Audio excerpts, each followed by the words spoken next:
And at this time, it gives me extreme pleasure to introduce the new Elvis Presley. Here he is. Elvis, an icon of whiteness. Famed globally as the king of rock and roll, a title maintained even after his death, the iconic status of American singer and actor Elvis Presley is hard to deny.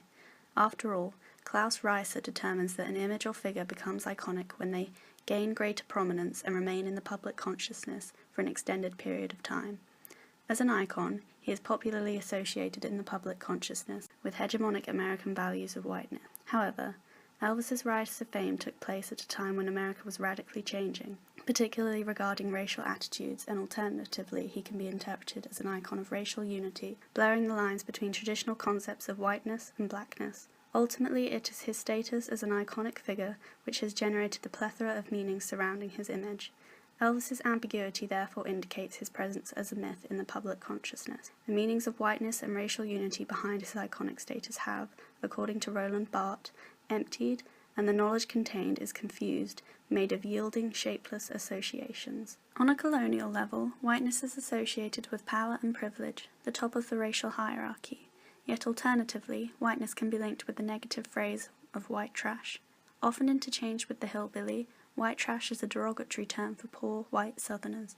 The term is associated with laziness and a lack of education and confines the lower class community, branding them as outcasts in hegemonic white society. Typically, American society loved to hate the poor, seeing them as inferior and born with the defect that made them poor, not the American government inflicting poverty upon them. However, Elvis is seen as breaking the glass ceiling for white trash. Despite growing up in a two-room shotgun house, Elvis escaped the confines of poverty-stricken Tupelo, Mississippi, and gained wealth and success. Hence, Elvis succeeded in pursuing the American dream, traveling westward for success and freedom. Therefore, Elvis is an iconic figure for many white Southern Americans. He celebrated their identity and thus was labeled the Hillbilly King, a variant of his many popular titles which particularly embody whiteness. Though Elvis achieved success, he did not popularize the white trash lifestyle, as he was still defined by his low-class background, by the elder generations of the American public and authority figures, not by his legacy. Elvis's connection with the hillbilly can be applied to Sigmund Freud's theory of civilization and its discontent. Freud believes that the id is the dark, inaccessible part of our personality that has no organization, produces no collective will, but only a striving to bring about the satisfaction of the instinctual needs subject to the observance of the pleasure principle. The id represents the primal desires of the brain that run rampant when the ego is underdeveloped. Due to their connotations of stupidity and commonness, those considered to be white trash are the prime stereotype of how id desires of sex and violence rule a community. Additionally, Rice attributes these desires as a motivating force behind society's creation of iconic figures, noting that they are anthropomorphic figures that truly embody American values, particularly suited for public identification and desire. Elvis demonstrates this idea by exhorting these primal desires in his legendary hit movements that gained him the title Elvis the Pelvis. This striptease with clothes on was unheard of in the 1950s American cultural landscape, in which sexuality was traditionally repressed. Thus, this outburst of obscene moves was seen to defy societal expectations of the ego and succumb to the ways of the id, evoking those desires within the youth. Elvis's uncharacteristically American behavior is shown when the Ed Sullivan Show filmed his third live performance from the waist up because of his provocative movements that would supposedly corrupt the youth of America. This shows how American society was tightly controlled by the power of the ego. In comparison, Elvis appears to possess an underdeveloped ego and is rebelling against American society by seeking pleasure and gratification through performing typically black music and displaying aggressive sexual behavior.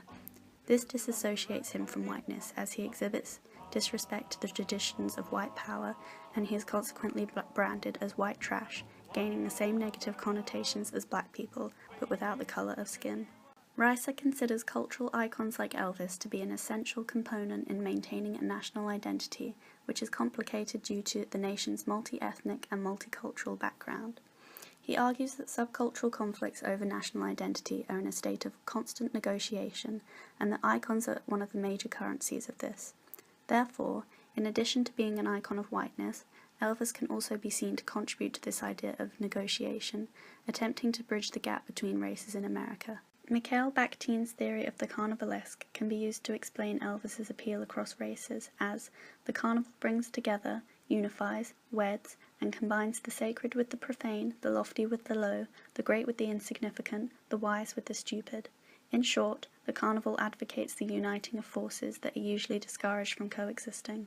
Elvis's fame and iconic status allowed him to access a global audience. Despite his associations with white trash, he was still listened to across the world by people of various races and cultural groups. He was not confined to any one musical genre, drawing inspiration for his music and dancing style from several sources: black blues singers, white country and pop stars, and, at the start of his career, gospel music. You ain't nothing but a hound. The song Hound Dog, which he made famous in 1956, was originally released by the African-American blues singer Big Mama Thornton in 1953. You ain't nothing but a hound dog, crying all the time.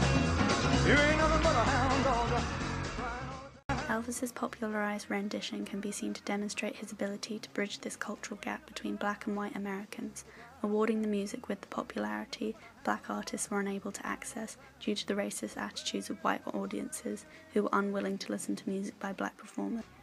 Elvis could be accused of repackaging the music of black performers into a style marketed at white audiences, appropriating and capitalizing on black culture, and negotiating whiteness to be hegemonic in America's national identity.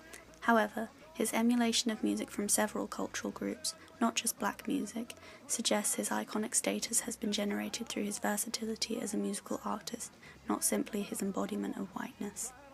Indeed, contemporary evaluation of the carnivalesque views it as an expression of resistance to power and authority, and Bakhtin explains that the carnival suspends the hierarchical structure and everything resulting from socio-hierarchical inequality. This can be seen in Elvis's disregard for social conventions regarding race in America at the time, as he did not seem to take much notice of segregation and proponents of white superiority. This is shown by his willingness to associate with African-American singers and celebrities such as the blues singer B.B. King, and his music and performances reflect the carnivalesque as they were events that challenged and inverted expected values and standards in society. Bakhtin also argues that in the carnival setting there is no division between performers and spectators, as everyone is an active participant and communes in the carnival act. Reading this from a racial perspective, it can be argued that when attending or viewing a performance by Elvis, viewers are complicit in his actions and behaviors and therefore accept his racial attitudes and incorporation of black music styles into his own music. The carnivalesque encourages free and familiar contact among people, and so those listening to his music would be made aware and become more familiar with the African-American influences on his music. Therefore, through his music and iconic status, Elvis managed to bring together races and promote exploration of different cultures and racial identities. Elvis's function as an icon appears to serve multiple purposes, embodying values of whiteness, yet paradoxically negotiating racial differences in American national identity. As Rice suggests, the meanings that are coalesced or condensed in iconic figures far surpass the flesh and blood materiality of the human beings who embody them. This inability to attach solid meaning to Elvis in the public consciousness is suggestive of his presence as a myth, which Barth describes as, at the same time meaning and form, full on one side and empty on the other. This is evidenced through Elvis's many iconic titles: The Hillbilly Cat, The Memphis Flash, Old Snake Hips, The King of Western Bop, and quite simply, The King, which all show a simplified or emptied understanding of Elvis in the public consciousness, as a figure of legend elevated to a godlike status. This element of public worship can be seen through the memorialization of his home, Graceland, a site widely visited by the public in a manner like that of religious pilgrimage sites. Rice notes the two-sided nature of icons to be anchored in lived experience, but simultaneously they are personifications of these lived experiences, involving the condensation of historical epochs. This condensation is evidenced by Elvis's legacy.